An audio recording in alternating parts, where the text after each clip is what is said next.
Good evening friends. दोस्तों good evening. मैं हूं ग्रुप कैप्टन एमजी सिंह और मैं आपके साथ बात करूंगा on various topics. Basically I be talking about terrorism. Before I continue, I'll make a request to you all that if you like my video, please share it with your friends and subscribe to my channel and come back for more. So now let's get going. What we're going to discuss. Now, the first thing which has happened, which I find is something very serious as far as America is concerned. There has been a terrorist act in New Orleans. A Muslim driver drove a truck into a crowd, killed 10 people, and another 25-30 were injured. ये बहुत serious matter है। इतने आदमी मर गए and the chances are कि death toll जो है वो ऊपर जाएगा। दैट बीइंग द केस, हमें सोचना पड़ेगा कि आगे क्या होने वाला है।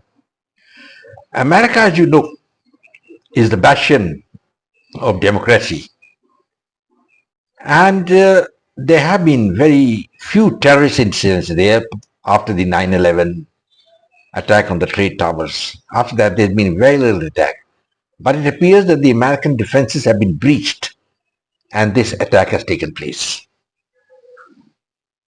Now, the FBI has taken over the investigation, but nothing going to come out of it because the man who carried out this dastardly act is no more.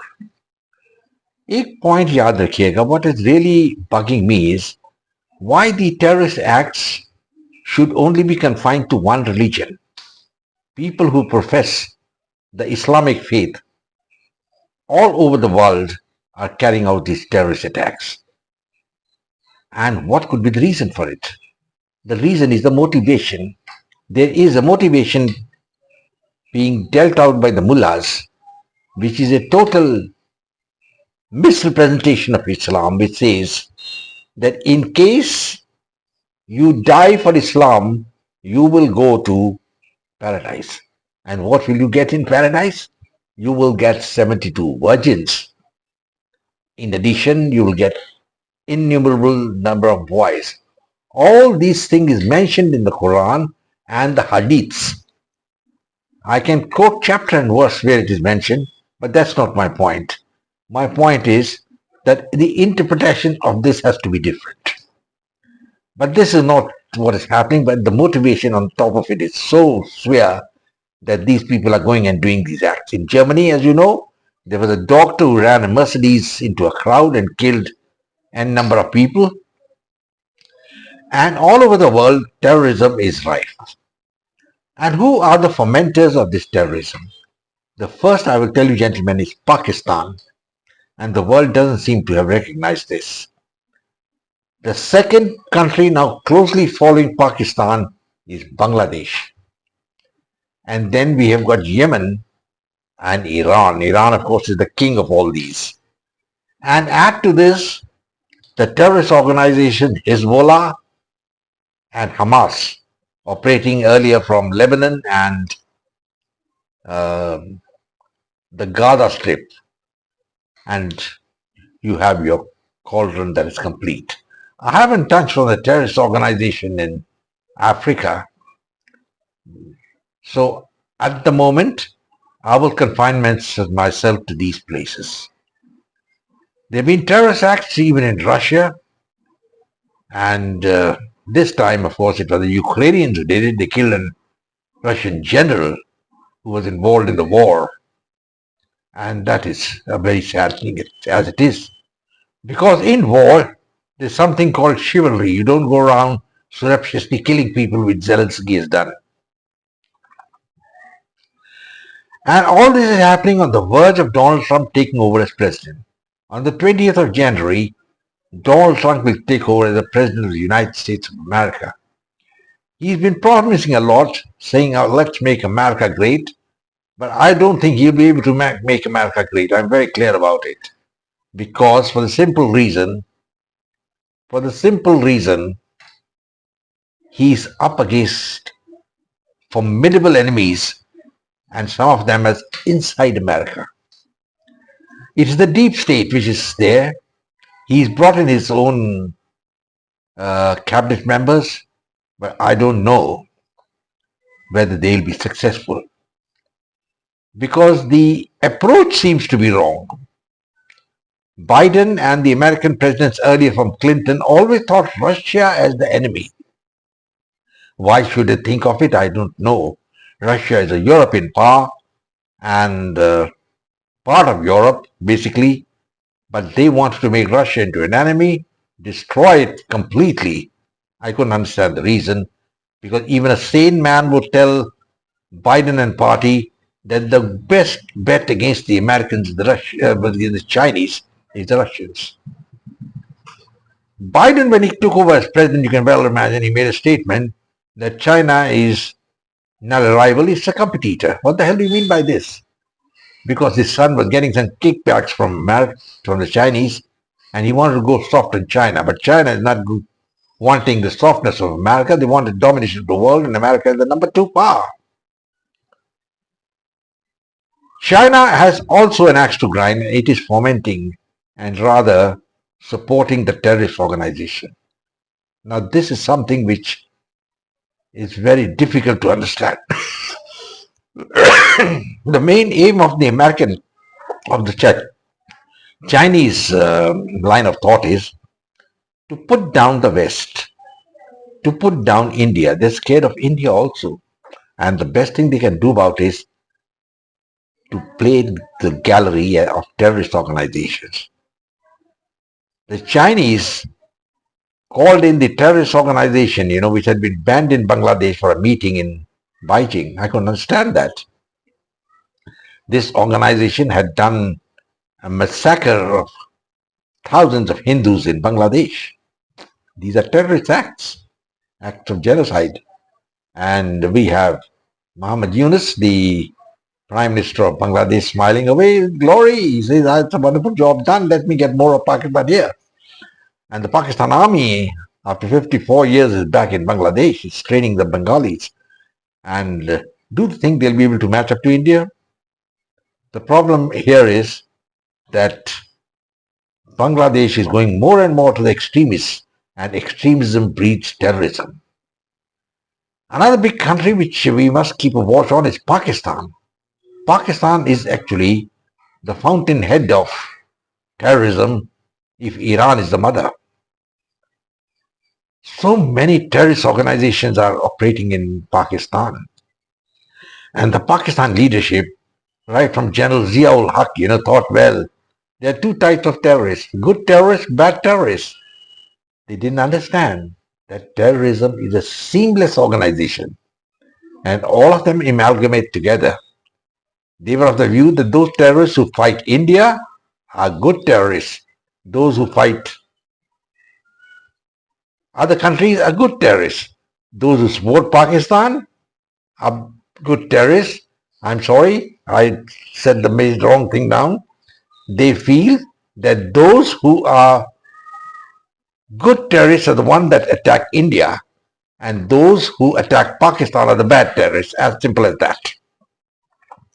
So, gentlemen, we are now coming to a stage where we have identified the source of terror. Iran is another country which is supporting terrorism. It was going and supporting Yemen, and Yemen has been doing all sorts of terrorist acts over Israel, and it was supposing the 2 terrorist organizations, Hamas and Hezbollah. Hamas, of course, has been smashed by the Chinese Smitrites, and Hezbollah is also on its last legs after the fall of Syria. So the question is now, what next? Donald Trump is going to take over on the 20th of January. Will we be able to stem the tide? He is a man with strong conviction, but he has to bite the bullet. And biting the bullet is taking on these Islamic countries which debase Islam and resort to terror as a means to achieve their ends. Let's have a look. Historically, terror has never been able to achieve the political aims. It's not possible because the good will always win against the evil. But unfortunately, this is what is the picture today. In this logjam, India is also there, and the Indians and the Modi showing a little bit of lack of spine. There's playing a double game, like Humpty Dumpty sitting on the wall. He had a fall and he broke his head. That's what the Indians are doing. I couldn't understand how the Indians keep on talking of a two-state solution in Palestine at the same time support Israel with weapons. It's a double game. India supporting Iran, and Iran doesn't support India. Recently, the Iranian president made a statement in which he talked of the heroic struggle of the Kashmiri people against India. India had lodged a strong protest. Pakistan, of course, has gone down the hill, and much of it is courtesy the Americans. Right from 1954, when Pakistan became a member of the various security pacts with the United States, the US has treated Pakistan with kid gloves. Even though that famous battles which took place between the Afghans and the others,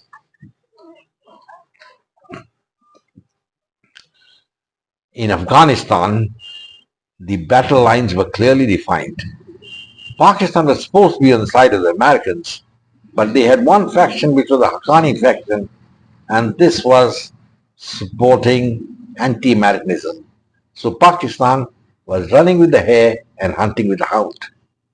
So gentlemen, this is precisely what was happening all over. And it's a very sad occurrence that the Americans never recognized their own soldiers being killed in Afghanistan by Pakistan, and Pakistan was the supporter. I think the Americans could have bombed the hell out of Pakistan. But probably now realization has dawned. After Pakistan decided to test the ICBMs, and America realized that, wow, Pakistan could hit them with ICBMs. So they put some sanctions on Pakistan, but these sanctions, as you have seen, don't work. They got no meaning. They tried all the sanctions on Russia, all the stunts which are required, and what has happened? The Russian economy has flourished, it's gone up. So Donald Trump has to be very careful. He has to utilize the American power, and the American power is to see to it that terrorism and extremism in the world is eliminated. Otherwise, I'm afraid we'll be heading for Armageddon. The last war which took place, which is supposed to take place as per the Bible, between good and evil. Nobody knows who's going to be good and who's evil, because the one who wins is going to be good. And the Americans are hard-pressed. Now, as you know, there's been a terrorist act, as I just told you, in New Orleans. And there's a man who's gone and done it. And he's killed about 10 people and many injured. And maybe the death toll will go up. And he's a naturalized American. So you can't help it. America is no longer invincible, impregnable, no longer. And America has got a fifth column inside. So America has got to be careful, but America at the same time, Donald Trump will have to decide how he's going to deal with the terrorist states, in particular Yemen, Iran, Pakistan, and Bangladesh. Now, Bangladesh was going very fine, and I'm very sorry to say that Joe Biden probably decided he wanted to remove Sheikh Hasina and send Donald Lu and the deep state to destabilize the country. They did it successfully with millions of dollars and got an agitation started against Sheikh Hasina, and she had to run away. I mean, there's another side to the point. The Indians and the Modi totally failed. I mean, that part, let's accept it. I thought Modi would be a little more intelligent, a little more wiser, and he would keep his tabs on Bangladesh, see to it that Sheikh Hasina remains in power. But he couldn't do that. He didn't know what the hell is going on in Bangladesh. And finally, Sheikh Hasina fled, and Muhammad Yunus and American fatigue came in there, and he's got no following. I don't think so. He can win a bloody election. But he's there in power, and during the time when he was there, the massacres of the Hindus began, and the terrorist organizations began to show their head. Pakistan has, of course, been Supporting terrorism is their official policy. But then the birds come home to roost. And you know what's happening now? Pakistan is facing an internal danger of great dimension.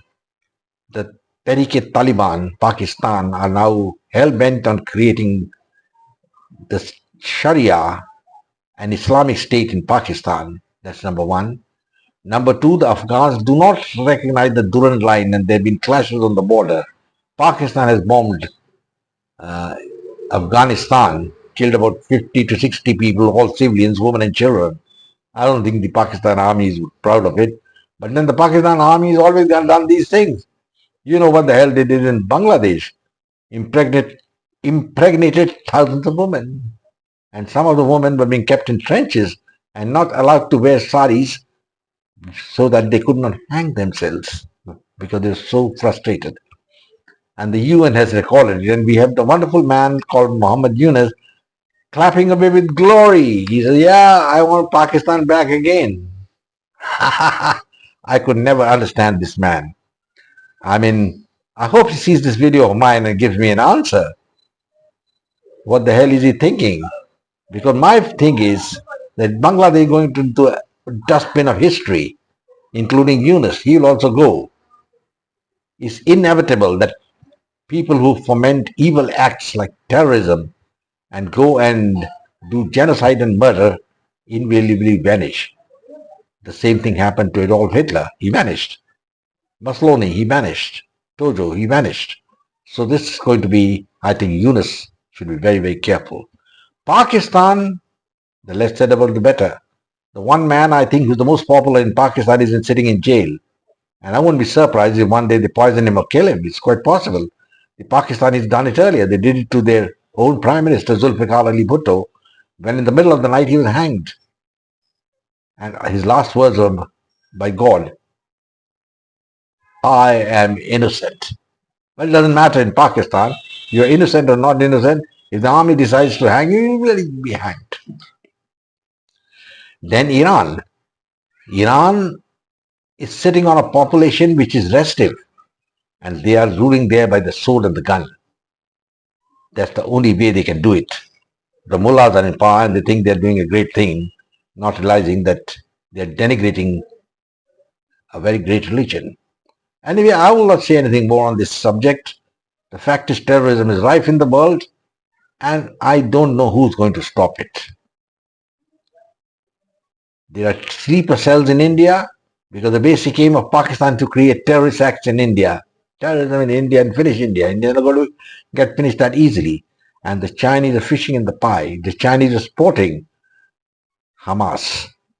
And there's a network of tunnels in the Gaza, which even now the Israelis have not been able to uncover fully. That is the reason the hostages are still not handed over, despite almost the entire Hamas being smashed. And who made those tunnels there? I think, I can't make a firm statement, but could be the Chinese. So China is the bull in the shop. It's breaking down everything. And an ultimate clash of civilizations has to be between China and the United States. China is now becoming a formidable power and America is taxed. And Trump, I don't think he can succeed. He's going to inherit a state which is absolutely moth-eaten. Americans, I believe, have $3 to $4 trillion debt, and I don't know when this edifice will collapse. And America reached the stage mainly because of the flagrants fighting incessant wars for the last 50 years, right from the time of General Eisenhower, Kennedy, Johnson. You see all these fellows, Reagan, they were just fighting wars, thinking we were going to win big battles. George Bush, and he lost sight of track. He was just interested in personal duels with Saddam Hussein, and he's wrecked Iraq forever. The Americans wrecked Libya forever, and that is also a fact of history. Gentlemen, it's a very, very stage situation we have come to. And then we have Narendra Modi. I am an admirer of Modi, but then, one of his supporters, who's Savio Rodriguez, in one of his uh, posts had said that Modi is roaring all right, but he must learn how to bite. And he failed to bite the bullet in Bangladesh. That's a fact. At least he could have subdued Bangladesh and restored Hasina. That should have been done. He didn't do it. And he's sitting on his haunches and he doesn't know what the hell to do. And probably now he's developing cold feet in keeping Sheikh Hasina in Delhi. He's thinking if he sends Sheikh Hasina away, Bangladesh will become their friend, Indian friend. It's not going to happen. And yet, despite all the atrocities with the Bangladeshi Commission, he gave 25,000 tons of rice to Bangladesh. What the hell, what for? And the electricity from Nepal is being supplied to the Indian grid to Bangladesh. All this is very, very sad. And Pakistan, of course, is in dire straits, as you know, being kept afloat by the Americans, no doubt about it. The Chinese are keeping Pakistan afloat. There's the Baluch Liberation Army fighting. There's fighting in the northwest frontier, Pakhtunwali province. And then look at Europe. It's on its last legs. The demographic population is going to be the death of Europe. No younger people. Populations declining. Older people in abundance. Younger not available. And yet the Europeans feel they can still dominate the world. I think Europe is now finished. If Donald Trump can see reason, we'll have to watch and see what happens. He will decide, and he should decide, as he said earlier, that NATO is an obsolete organization. Well, he should follow it up and let's see what he can do. Biden is playing his last cards. He's escalated the Ukraine conflict. That is what he wanted to do, and leave a fait accompli for Donald Trump. Look, now your hands are tied. That's what he's planning. And he's planned it very well. But for America, it's a sad occurrence that this thing should have happened. America's got 700 military bases around the world. But I can tell you, all these bases could collapse in one blow if the Americans' economy collapses. There are sure signs of that happening.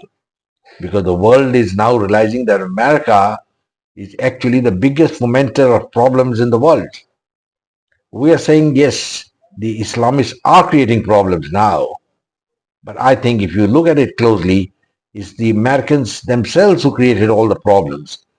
They brought the Shah of Iran into power in 1954 by a coup by the CIA, and he was an autocrat of the worst type.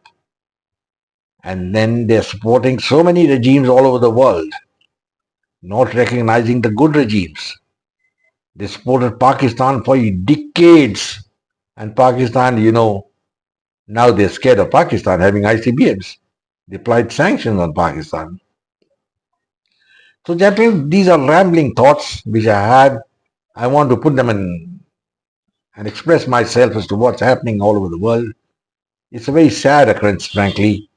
And I don't know what's the end of the road. What's it going to be? We'll have to see when Donald Trump takes over on 20th, when he can bring a breath of fresh air here. He may be the man who can clean the audience stables. We'll have to wait and see. I'll close now, gentlemen, and say goodbye. And please subscribe to my channel and share it with your friends. And till we meet again, bye-bye.